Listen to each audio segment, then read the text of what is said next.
This video is the first in a series in which we are going to answer the question, what are the Targums? So let's start with a definition. The Targums are Aramaic translations, usually in the form of an expanded paraphrase, of various books or sections of the Hebrew Old Testament. So Aramaic versus Hebrew. Aramaic and Hebrew are sister languages in the Northwest Semitic group of languages. Both are biblical languages, Daniel 2:4b through 7:28, Ezra 4:8 through 6:18, and 7:12 through 26, as well as several other words and verses in the Old Testament, are in Aramaic.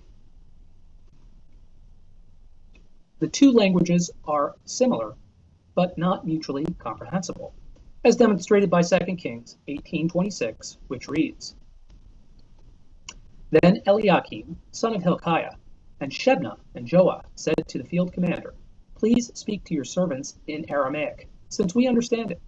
Don't speak to us in Hebrew in the hearing of the people on the wall. So we see here that the people who spoke Hebrew were not trained in Aramaic and therefore could not understand Aramaic. So question, why the Targums? There are two theories. Theory number one, Hebrew was no longer spoken, necessitating a translation in the vernacular of the people, or Aramaic. Theory number two, the biblical text was read in Hebrew, and the Targum was the commentary on the text, and was given in Aramaic to differentiate or set it off from the sacred text. So thus you would have the biblical text read in Hebrew, and the Targum would be in Aramaic, so there would be no confusion as to where the biblical text ended and the commentary began, and I would say that probably there is truth in both of these theories. So in this series we are going to take examples from the Targums, and the first example in this video is Genesis 1:1 from Targum Neofiti.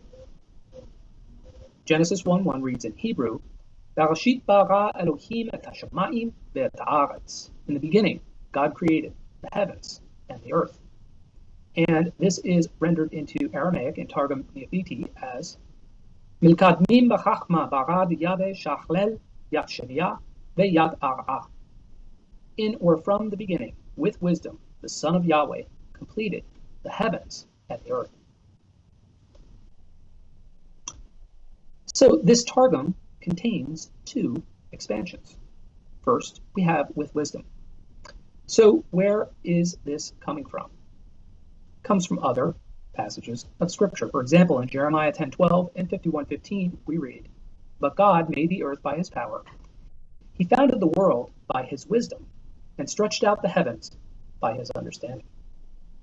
And in Psalm 104:24a, O Lord, how many are your works? In wisdom you have made them all. And the second expansion, the Son of Yahweh instead of God. Now this is a very interesting little change, because in Hebrew, bara means he created, but in Aramaic, it can mean either he created or the Son.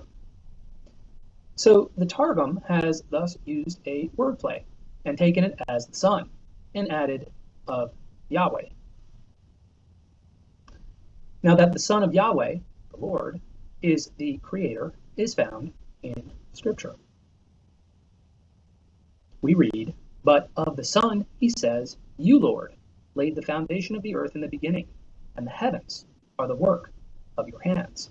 And you can confer Hebrews chapter 1, verses 8 through 10. You can confer John chapter 1, verse 3 and verse 10, Colossians 1:16, 1 Corinthians 8:6, and Hebrews 1:2.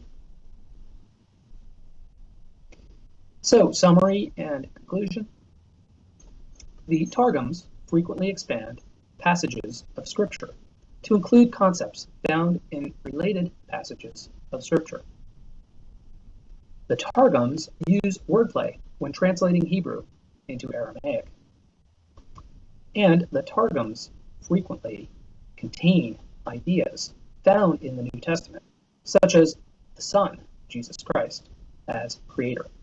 And that third point is really what makes them so interesting, the Targums, because what you find there is the mindset and the theology and the doctrines of Judaism prior to the Christian era.